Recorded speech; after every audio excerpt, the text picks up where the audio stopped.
সে অনেক বছর আগেকার কথা। পূর্ব বর্ধমানের ক্ষীরগ্রামে বাস করত হরিদত্ত নামে এক রাজা।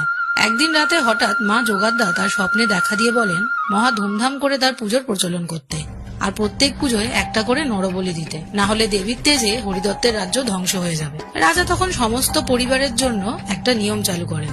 প্রত্যেক পুজোয় বলির জন্য দিতে হবে প্রত্যেক পরিবারের একজন সদস্য। স্বভাবতই শোকচ্ছায়া নেমে আসে প্রজাবর্গের মধ্যে। নিয়ম অনুসারে একদিন পালা পড়ে এক ব্রাহ্মণের একমাত্র ছেলে।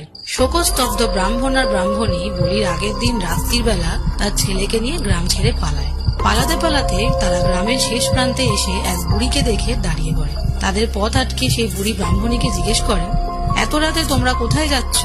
ব্রাহ্মণী তখন সব ঘটনা বর্ণনা করে বলে, আমাদের ক্ষীরগ্রামের দেবী যোগাদ্দা রাক্ষসী দেবী, ও আমার ছেলের বলি চায়, তাই আমার একমাত্র ছেলের প্রাণ বাঁচাতে আমরা গ্রাম ছেড়ে চলে যাচ্ছি, না হলে আমার ছেলেটাকেও খাবে, নররক্ত চাই দেবী। তখন হঠাৎ চারিদিক আলোকিত হয়ে ওঠে, আর ওই বুড়ি রূপ বদলে হয়ে যায় স্বয়ং মা যোগাদ্দা।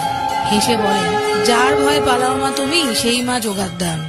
যা, তোর ছেলেকে নিয়ে বাড়ি ফিরে যা। আমি কোনো মায়ের কোল খালি করে নরবলি চাই না। আজ থেকেই বন্ধ হোক নরবলি। দেবী যোগাদ্দার আশীর্বাদে তারা তখন গ্রামে ফিরে আসে এবং নরবলির পরিবর্তে শুরু হয় মহিষবলি।